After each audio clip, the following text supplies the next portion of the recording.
Lance Mechanics here, and excusez-moi for the mess. There's a method to my madness and a point to this video here, as you'll see in a minute.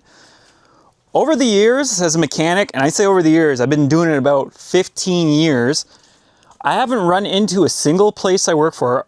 The company I work for now is amazing. I don't have that issue. I'm heavy equipment now, by the way. I'm no longer automotive. Every other company I worked for refused to buy equipment. And I'm talking basics here, tranny jacks, engine lifts, alignment racks. That's not basics, but even their hoist maintenance was abysmal. Like they wouldn't buy new hoists, even though they're condemned and they're working out weird things. Here in Ontario, the hoists have to be certified every year. Stateside, I'm not too sure. So we're in 2026, and it seems the amount of options out there are phenomenal. Like, we're in a great time to be alive when you can go out and purchase something that 10, 15 years ago, it wasn't available to you. Simple things like smoke machines. Those used to be very high priced items. At least I thought so at the time. You could pay like $1,000 to $3,000. Now you can get them on Amazon for a couple $100 with built-in pumps, so you don't have to have an air system. And you get scan tools now, like, nothing specific here, but I got a whole bunch of them here, and they're cheap. And for a couple $100 now, you can do basic tests. Now, let's talk about the shop equipment and the point of this video. Owners of shops and private garages refuse to spend money on equipment. And it's so ass backwards. Like, if you're general public watching now, if you got me that tool or piece of equipment I needed to do my job, I can work better, I can work more efficiently, and I can work faster a lot of the time. They don't see that way. Like, believe it or not, this Hyundai I was at, they bought an electronic car pusher. Here in the north, cold weather means no starts. We're gonna have a lot of no starts, and when everybody in the shop is flat rate, you don't wanna be pulling your buddies off jobs.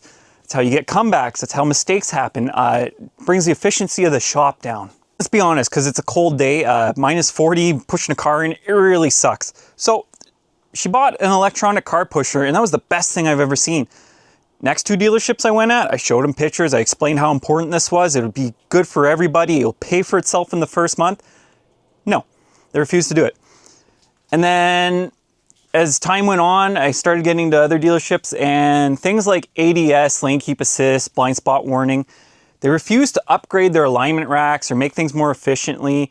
Like I said in previous videos, most cars do not get a SAS calibration, which is so wrong. Alignments are sold at this weird discount, and they're way more complicated than they used to be.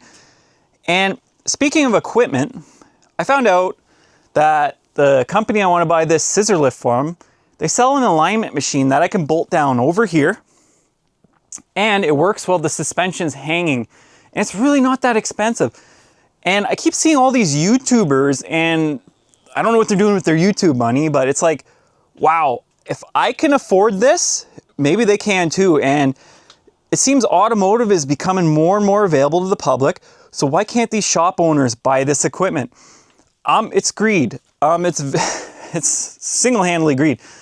So talk about the last dealership I'm at. I worked in that shop for 3 years in the corner bay.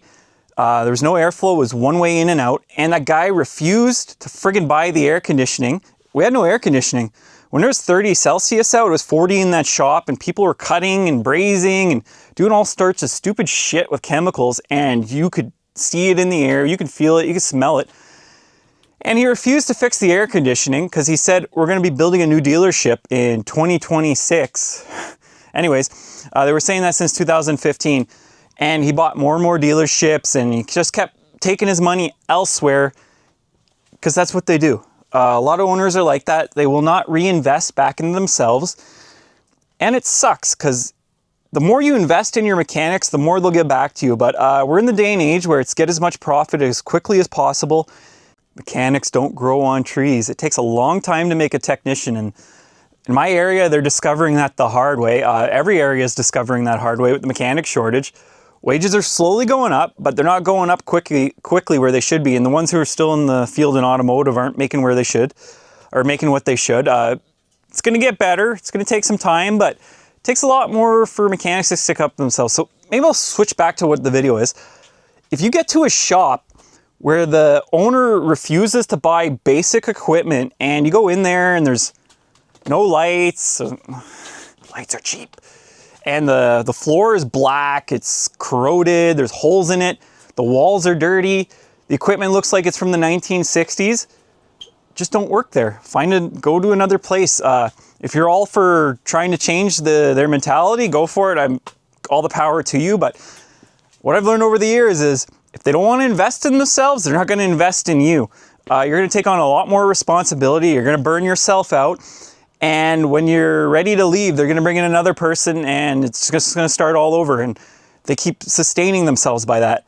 You got to find a place that really invests in you. And then when they invest in you and they invest in the equipment, you're going to be a lot happier. Take what you can from this video. It's one of those Sunday rants. Anyways, Lance Mechanics, enjoy my mess. Disaster here. Spring is coming. I got things on order and just one day at a time. I'm not like a huge effort kind of guy. So take care.